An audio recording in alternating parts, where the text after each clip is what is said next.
Hello guys, मैं बताराम नोक्चरी ngasisu yamna nungaitaba kanagum amgi punsida sengba thokiba wari ma puduna laksari wari se kamaina tawge habadu mayam puna tamina re haraga mayam puna khaminisi aige mengdi mayam gi mafam da khanghan jararoige thama muk phare bro gi channel si thangda jaba adugi nimitagi channel asigi fan oikre ngasidi engonda thokiba sengba wari amtang hapchage aduga channel asida soidana hapir agadi hainingai leitana nungai jagani haidana khanje class 11 ahanba kaba numitani aigi ahanba friend nupa ma thengnaki mahak yengbada masa pai masak phaje 5.8 muk wang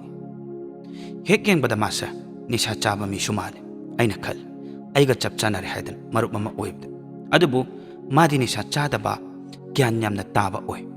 homo gi type da su khar taw ado homo di nate asumna mathangi namita aikhoi ani last bench da phame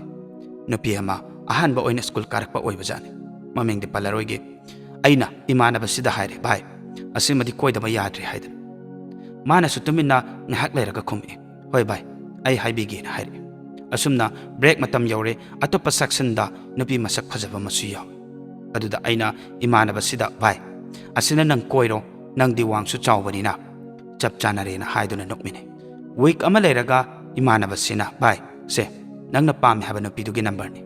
hai grabani aina yagum tawbani makha tabdi nang tawzaro haidan hairaki matamduda ayamna harauki imanaba siga aikhoi ani school chuti thabaga gari da mayam phawba ine amuktanga uradi haidan ado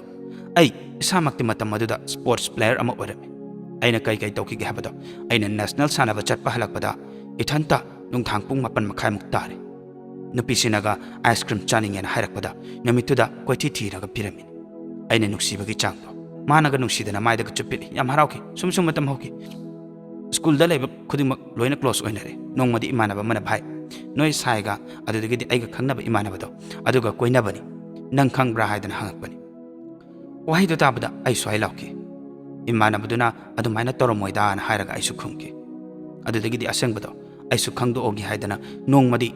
इमानबसिदा हंगी अदुगी मतुंग हाइरमबनी आइना भाई असुक लुना तिनारगा अदुमाइना तौबदि खरा नुंगाइते नंग हौजि फुबदि यारबनि हारमगा आई मफमदो थादोगा हलकी मोय अनि break मतमदा classroom दगा date तौबा अचापोट का चामिनबा उबा हौरकपदा मतम अदुदा आई इसाना खंगना मोय अनि दगी लापथोकी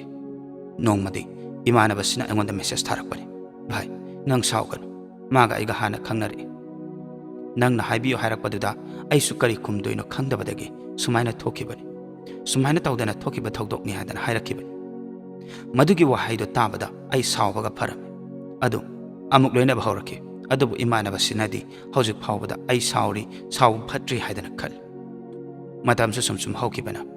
क्लास 12 एग्जाम मतमदा आई अतोप फ्रेंड्सिंगा बायोगी ट्यूशन चटपने आइना ख्वाइदगी नुंसिजबा नुपी अमा थेंगनकी ममिंगदि आई हाइजररोगे अनिसुबा नुपी हाइदना हाइजै अखोगी ट्यूशन मफमदा ख्वाइदगी कारण ताबा ग्रुप ओइरमे अखोगी ग्रुप से ट्यूशन हाइरे चांग नाइना चते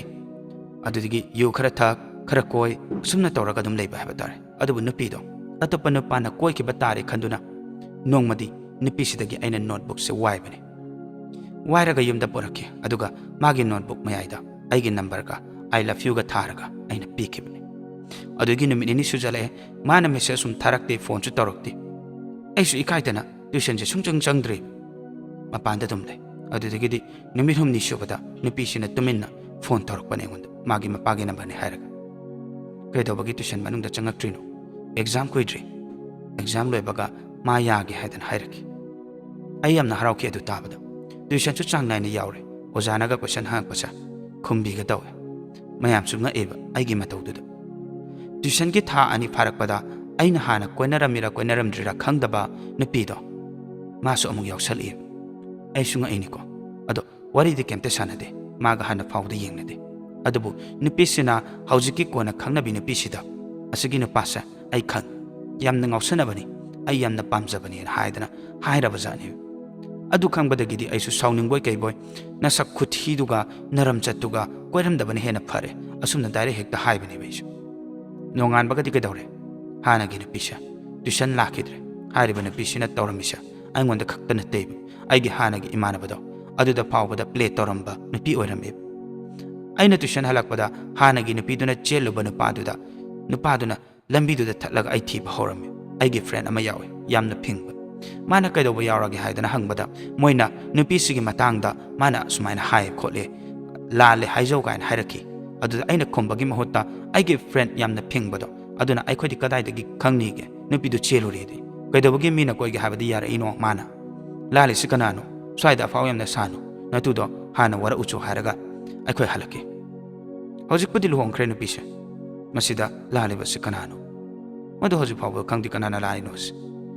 ꯑꯦꯛꯖꯥꯝ ꯍꯥꯏꯗꯣꯛꯑꯦ ꯑꯩꯈꯣꯏ ꯂꯣꯏꯅꯃꯛ ꯐꯥꯔꯁ ꯗꯤꯕꯤꯖꯟꯗ ꯄꯥꯁ ꯇꯧꯖꯔꯦ ꯑꯗꯨꯒ ꯀꯣꯟꯅꯒꯤ ꯅꯨꯄꯤꯁꯤꯒ ꯑꯩꯈꯣꯏ ꯑꯅꯤꯁꯨ ꯀꯣꯏꯅꯔꯦ ꯌꯥꯝꯅ ꯅꯨꯡꯁꯤꯅꯩ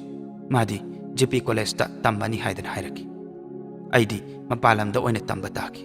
ꯍꯌꯦꯡ ꯆꯠꯀꯅꯤ ꯍꯥꯏꯕ ꯅꯨꯃꯤꯠꯇ ꯑꯩꯈꯣꯏ ꯑꯅꯤ ꯎꯅꯈꯤ ꯑꯗꯨꯁꯨ ꯄꯨꯡ 12ꯗ ꯎꯅꯁꯦ ꯍꯥꯏꯔꯒ ꯑꯩꯅ ꯄꯨꯡ 1ꯗ ꯃꯥ ꯂꯧꯕ ꯆꯠꯂꯦ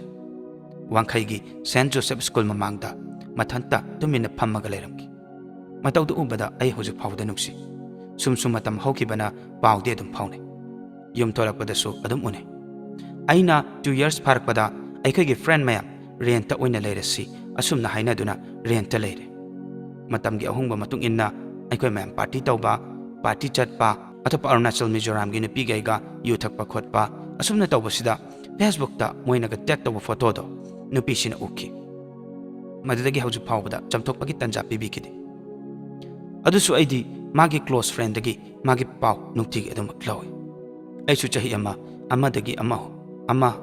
ꯑꯍꯨꯝ ꯅꯨꯄꯤ ꯀꯣꯏꯗꯕꯤꯗ ꯂꯩ ꯃꯥꯁꯨ ꯀꯣꯏꯗꯦ ꯑꯗꯨꯕꯨ ꯃꯥꯒꯤ ꯅꯝꯕꯔ ꯃꯥꯒꯤ ꯀ꯭ꯂꯣꯁ ꯐ꯭ꯔꯦꯟꯗꯨꯅ ꯄꯤꯔꯛꯏ ꯑꯗꯨꯕꯨ ꯍꯦꯛ ꯃꯦꯁꯦꯖ ꯊꯥꯕꯒ ꯍꯦꯛ ꯀꯣꯜ ꯇꯧꯕꯒ ꯕ꯭ꯂꯣꯛ ꯍꯦꯛꯇ ꯆꯥꯕ ꯑꯗꯨꯗꯨꯅ ꯅꯣꯡꯃꯗꯤ ꯑꯩ ꯀꯅꯥꯅꯣ ꯍꯥꯏꯗ꯭ꯔꯤꯉꯩꯗ ꯑꯁꯨꯝꯅ ꯃꯦꯁꯦꯖ ꯊꯥꯈꯤ ꯐꯔꯦ ꯄꯥꯎ ꯐꯥꯎꯅꯤꯡꯗ꯭ꯔꯒꯗꯤ ꯑꯩ ꯅꯪ ꯂꯨꯍꯣꯡꯗ꯭ꯔꯤ ꯐꯥꯎꯕꯗꯤ ꯌꯨꯝꯗ ꯊꯣꯛꯂꯛꯑꯔꯣꯏ ꯑꯁꯨꯝꯅ ꯍꯥꯏꯔꯒ ꯑꯩꯅ ꯑꯣꯏꯅ ꯕ꯭ꯂꯣꯛ ꯊꯝꯈꯤ ꯑꯗꯨꯕꯨ ꯄꯥꯎ ꯂꯧꯕꯗꯤ ꯂꯦꯞꯇꯦ ꯑꯩꯁꯨ ꯑꯗꯨꯗꯒꯤꯗꯤ MUꯗꯁꯨ ꯃꯥꯗꯤ ꯋꯥꯟꯊꯔꯛꯏ ꯍꯥꯏꯅ ꯇꯥꯕꯗ ꯑꯩ ꯂꯩꯐꯝ ꯆꯥꯐꯝ ꯈꯪꯈꯤꯗꯦ ꯑꯁꯨꯝꯅ 2014-2014ꯗꯒꯤ ꯑꯩ ꯌꯨꯝ ꯊꯣꯛꯂꯛꯇꯕꯁꯦ ꯆꯍꯤ ꯐꯅꯌꯥꯝ ꯌꯥꯝꯁꯜꯂꯛꯑꯦ MBA ꯂꯣꯏꯔꯒ ꯌꯨꯝꯒꯤ ꯃꯃꯥꯅ ꯊꯣꯛꯂꯛꯑꯣ ꯍꯥꯏꯔꯛꯈꯤ ꯑꯩꯅ ꯊꯕꯛ ꯑꯣꯏꯅ ꯇꯧꯔꯒꯦ ꯁꯦꯚꯤꯡ ꯈꯔ ꯇꯧꯔꯒ ꯊꯣꯛꯂꯛꯑꯒꯦ ꯑꯁꯨꯝꯅ ꯈꯨꯝꯈꯤ ꯑꯗꯨꯕꯨ ꯄꯨꯝꯅꯃꯛꯁꯦ ꯑꯣꯏꯗꯨꯅꯁꯨ ꯃꯥ ꯀꯥꯎꯕꯗꯤ ꯂꯩꯇꯦ ꯐꯦꯁꯕꯨꯛꯇꯁꯨ ꯑꯩ ꯕ꯭ꯂꯣꯛ ꯇꯧꯏ ꯑꯗꯨꯕꯨ ꯃꯥꯒꯤ ꯐꯦꯁꯕꯨꯛꯇ ꯐ꯭ꯔꯦꯟ ꯑꯣꯏꯕ ꯃꯁꯦ ꯐꯣꯇꯣꯒ ꯇꯦꯒ ꯇꯧꯕ ꯎꯔꯒ ꯌꯥꯝꯅ ꯍꯔꯥꯎꯖꯈꯤ ꯑꯗꯨꯕꯨ 2020 November 18 ꯐꯦꯛ ꯑꯦꯀꯥꯎꯟꯠ ꯑꯃꯗꯒꯤ ꯐꯦꯁꯕꯨꯛꯇ ꯃꯦꯁꯦꯖ ꯊꯥꯔꯛꯈꯤ ꯑꯩ ꯂꯨꯍꯣꯡꯒꯗꯧꯔꯦ ꯂꯥꯛꯂꯤꯕ ꯗꯤꯁꯦꯝꯕꯔꯒꯤ 22ꯗ ꯑꯁꯨꯝꯅ ꯃꯦꯁꯦꯖ ꯊꯥꯔꯛꯈꯤ ꯃꯇꯝꯗꯨꯗ ꯑꯩ ꯃꯤꯠꯇꯒꯤ ꯄꯤ ꯇꯥꯈꯤ ꯌꯥꯝ ꯍꯦꯟꯅ ꯀꯞꯄꯗꯤ ꯀꯞꯈꯤꯗꯦ ꯅꯨꯃꯤꯠꯇꯣ ꯐꯅ ꯀꯨꯏꯅ ꯃꯦꯁꯦꯖ ꯊꯥꯅꯩ ꯑꯍꯤꯡ ꯇꯨꯝꯗꯕꯤꯗ ꯑꯩꯁꯨ ꯕꯣꯔꯗꯣ ꯌꯦꯡꯒꯦ ꯑꯩꯒ ꯀꯅꯥꯅ ꯍꯦꯟꯒꯦ ꯐꯖꯕ ꯀꯥꯏꯅ ꯍꯥꯏꯔꯤꯄꯣꯠꯅꯤ ꯑꯁꯨꯝꯅ ꯁꯥꯟꯅꯔꯒꯁꯨ ꯃꯅꯨꯡꯗꯗꯤ ꯑꯩꯁꯨ ꯃꯥꯁꯨ ꯃꯩ ꯑꯣꯏꯅ ꯆꯥꯛꯏꯕꯅꯤ ꯑꯔꯣꯏꯕ ꯑꯣꯏꯅ ꯃꯦꯁꯦꯖ ꯑꯅꯤ ꯊꯥꯔꯛꯈꯤ ꯑꯩ ꯄꯩꯁꯥ ꯌꯥꯝꯅ ꯄꯥꯏꯈ꯭ꯔꯦ ꯍꯥꯏ ꯒ꯭ꯌꯥꯟꯁꯨ ꯌꯥꯝꯅ ꯇꯥꯔꯦ ꯅꯨꯄꯤ ꯑꯐꯕ ꯑꯃ ꯊꯤꯔꯒ ꯂꯨꯍꯣꯡꯊꯣꯛꯑꯣ ꯑꯃꯅ ꯗꯥ ꯅꯪ ꯊꯃꯣꯏ ꯀꯟꯗꯤ ꯌꯥꯝꯅ ꯀꯜꯂꯤ ꯆꯍꯤ ꯀꯌꯥꯝ ꯀꯨꯏꯔꯦ ꯌꯨꯝ ꯊꯣꯛꯂꯛꯇꯕꯤꯗ ꯂꯩꯕ ꯉꯝꯃꯤꯗꯣ ꯍꯧꯖꯤꯛꯇꯤ ꯅꯅꯤꯡ ꯊꯨꯡꯖꯔꯝꯕꯅꯤ ꯑꯩ ꯂꯨꯍꯣꯡꯕ ꯂꯣꯏꯔꯀꯥꯟꯗ ꯊꯣꯛꯂꯛꯇꯣꯏ ꯑꯣꯏꯔꯝꯅꯤ ꯑꯃꯨꯛꯇꯪ ꯎꯅꯔꯒ ꯑꯣꯏꯅ ꯋꯥꯔꯤ ꯁꯥꯟꯅꯒꯦ ꯈꯟꯕꯅꯤ ꯑꯗꯨꯕꯨ ꯍꯧꯖꯤꯛꯇꯤ ꯃꯇꯝ ꯍꯦꯟꯈ꯭ꯔꯦ ꯑꯁꯨꯝꯅ ꯍꯥꯏꯔꯝꯃꯒ ꯕ꯭ꯂꯣꯛ ꯇꯧꯔꯛꯈꯤ ꯃꯥꯒ ꯂꯨꯍꯣꯡꯈꯤꯕ ꯕꯣꯔꯗꯣ ꯃꯌꯥꯝꯕꯒꯤ ꯐ꯭ꯔꯦꯟꯅꯤ ꯑꯗꯨꯒ ꯃꯥꯒꯤ ꯑꯦꯀꯥꯎꯟꯠꯁꯨ ꯗꯤꯑꯦꯛꯇꯤꯚꯦꯠ ꯇꯧꯈ꯭ꯔꯦ ꯅꯨꯡꯉꯥꯏꯅ ꯄꯥꯜꯂꯨ ꯍꯥꯏꯕ ꯐꯥꯎ ꯅꯪꯍꯧꯗꯦ ꯍꯥꯏꯕ ꯇꯥꯔꯦ ꯂꯨꯍꯣꯡꯕ ꯅꯨꯃꯤꯠꯇ ꯑꯩꯅ ꯈꯨꯗꯣꯞ ꯑꯃ ꯁꯥꯕꯤꯈꯤ ꯃꯥꯒꯤꯗꯃꯛꯇ ꯑꯗꯨꯕꯨ ꯃꯁꯥꯗ ꯌꯧꯅꯕꯒꯤ ꯄꯥꯝꯕꯩꯗꯤ ꯂꯩꯈꯤꯗꯕꯅꯤ ꯍꯧꯖꯤꯛ ꯐꯥꯎꯕꯗ ꯈꯨꯗꯣꯞꯁꯦ ꯃꯅꯤ ꯕꯦꯒꯇ ꯌꯥꯎꯔꯤ ꯀꯣꯞꯄꯦ ꯍꯧꯖꯤꯛꯇꯤ ꯃꯥꯗꯤ ꯃꯆꯥꯅꯨꯄꯤ ꯑꯃꯁꯨ ꯌꯥꯎꯈ꯭ꯔꯦ ꯂꯨꯍꯣꯡꯕꯒꯤ ꯐꯣꯇꯣꯁꯨꯠꯀꯤ ꯐꯣꯇꯣꯗꯣ ꯏꯟꯁꯇꯥꯒ꯭ꯔꯥꯝ ꯐꯣꯇꯣꯒ꯭ꯔꯥꯐꯤꯒꯤ ꯄꯦꯖ ꯑꯃꯗ ꯊꯥꯒꯠꯂꯛꯄ ꯎꯕꯗ ꯕꯣꯔꯁꯦ ꯑꯩ ꯑꯣꯏꯔꯝꯃꯒꯗꯤ ꯀꯥꯏꯅ ꯈꯟꯖꯩ ꯑꯩꯅ ꯍꯥꯏꯅꯤꯡꯕꯗꯤ ꯊꯃꯣꯏ ꯈ꯭ꯋꯥꯏꯗꯒꯤ ꯁꯦꯡꯅ ꯅꯨꯡꯁꯤꯖꯈꯤꯕ ꯃꯤꯁꯦ ꯑꯇꯣꯞꯄ ꯑꯃꯨꯛ ꯀꯣꯏꯔꯁꯨ ꯃꯍꯨꯠ ꯁꯤꯟꯕ ꯉꯝꯗꯕꯅꯤ ꯃꯁꯤ ꯍꯥꯏꯔꯒ ꯂꯣꯏꯁꯤꯟꯖꯔꯒꯦ ꯑꯁꯨꯝꯅ ꯋꯥꯔꯤ ꯑꯁꯤꯕꯨ ꯏꯕꯤꯔꯛꯄꯅꯤ ꯑꯗꯣꯝꯕꯨ ꯑꯩꯈꯣꯏꯒꯤ ꯆꯦꯅꯦꯜꯁꯤꯗ ꯑꯗꯣꯝꯒꯤ ꯋꯥꯔꯤ ꯊꯥꯕꯤꯔꯛꯄꯒꯤꯗꯃꯛꯇ ꯍꯥꯏꯅꯤꯡꯉꯥꯏ ꯂꯩꯇꯅ ꯊꯥꯒꯠꯆꯔꯤ ꯃꯌꯥꯝ ꯋꯥꯔꯤꯁꯦ ꯃꯇꯥꯡ ꯁ꯭ꯋꯥꯏꯗ ꯂꯣꯏꯁꯤꯟꯖꯔꯒꯦ ꯋꯥꯔꯤꯁꯤꯕꯨ ꯂꯥꯏꯛ ꯁꯦꯌꯔ ꯑꯃꯗꯤ ꯆꯦꯅꯦꯜ ꯑꯁꯤꯕꯨ ꯁꯕꯁꯀ꯭ꯔꯥꯏꯕ ꯇꯧꯕꯤꯕ ꯀꯥꯎꯕꯤꯔꯝꯒꯅꯨ ꯑꯃꯗꯤ ꯕꯦꯜ ꯑꯥꯏꯀꯟꯗꯁꯨ ꯅꯝꯕꯤꯔꯝꯃꯨ ꯑꯁꯤꯒꯨꯝꯂꯕ ꯋꯥꯔꯤ ꯑꯩꯈꯣꯏꯅ ꯑꯩꯈꯣꯏꯒꯤ ꯆꯦꯅꯦꯜꯁꯤꯗ ꯍꯥꯞꯆꯕ ꯃꯇꯝꯗ ꯀꯅꯥꯒꯨꯝꯕ ꯑꯃꯠꯇꯒꯤ ꯃꯐꯝꯗ ꯁꯣꯛꯀꯗꯕ ꯑꯃꯗꯤ ꯀꯅꯥꯒꯨꯝꯕ ꯑꯃꯠꯇꯒꯤ ꯃꯐꯝꯗ ꯂꯥꯟꯅ ꯈꯟꯕꯒꯤ ꯋꯥꯈꯜꯂꯣꯟꯗ ꯍꯥꯞꯆꯕ ꯑꯃꯠꯇ ꯂꯩꯖꯗꯦ ꯁꯣꯏꯈꯤꯕ ꯂꯥꯟꯈꯤꯕ ꯌꯥꯎꯔꯒꯁꯨ ꯃꯌꯥꯝꯅ ꯁꯨꯡꯁꯣꯏ ꯁꯣꯏꯗꯅ ꯉꯥꯛꯄꯤꯒꯅꯤ ꯍꯥꯏꯕꯒꯤ ꯊꯥꯖꯕꯗꯨ ꯊꯝꯖꯔꯤ ꯑꯁꯤꯒꯨꯝꯂꯕ ꯑꯁꯦꯡꯕ ꯋꯥꯔꯤ ꯑꯩꯈꯣꯏꯒꯤ ꯆꯦꯅꯦꯜꯁꯤꯗ ꯍꯥꯞꯄꯤꯅꯤꯡꯕ ꯂꯩꯕ ꯇꯥꯔꯒꯁꯨ ꯑꯩ ꯅꯝꯕꯔ ꯑꯃꯈꯛꯇꯪ ꯍꯥꯏꯖꯔꯝꯒꯦ ꯅꯝꯕꯔ ꯑꯗꯨꯗꯤ 9774505165 ꯍꯥꯏꯔꯤꯕ ꯅꯝꯕꯔ ꯑꯁꯤꯗ WhatsAppꯇ ꯄꯥꯎ ꯐꯥꯎꯕꯤꯔꯛꯎ ꯑꯗꯨꯒ ꯑꯗꯣꯝꯗ ꯍꯥꯞꯅꯤꯡꯂꯤꯕ ꯋꯥꯔꯤꯁꯤꯡꯗꯨ ꯑꯗꯣꯝꯒꯤ ꯐꯣꯟꯒꯤ ꯅꯣꯠꯁꯇ ꯏꯊꯣꯛꯄꯤꯔꯦ ꯍꯥꯏꯔꯒ ꯑꯩꯈꯣꯏꯒꯤ WhatsApp ꯅꯝꯕꯔ ꯑꯗꯨꯗ ꯀꯣꯄꯤ ꯄꯦꯁ ꯇꯧꯁꯤꯟꯗꯨꯅ ꯊꯥꯖꯟꯕꯤꯔꯛꯎ ꯑꯩꯈꯣꯏꯅ ꯁꯨꯡꯁꯣꯏ ꯁꯣꯏꯗꯅ ꯑꯗꯣꯝꯒꯤ ꯋꯥꯔꯤꯁꯤꯡꯗꯨꯕꯨ ꯑꯩꯈꯣꯏꯒꯤ ꯆꯦꯅꯦꯜꯁꯤꯗ ꯍꯥꯞꯄ ꯉꯝꯅꯕ ꯍꯣꯠꯅꯖꯔꯒꯦ ꯑꯗꯨꯗꯤ ꯉꯁꯤꯒꯤꯗꯃꯛꯇꯗꯤ ꯀꯥꯏꯅꯔꯁꯤ ꯃꯊꯪꯒꯤ ꯋꯥꯔꯤꯗ ꯑꯃꯨꯛ ꯃꯌꯥꯝ ꯄꯨꯟꯅ ꯊꯦꯡꯅꯔꯁꯤ ꯌꯥꯏꯐꯔꯦ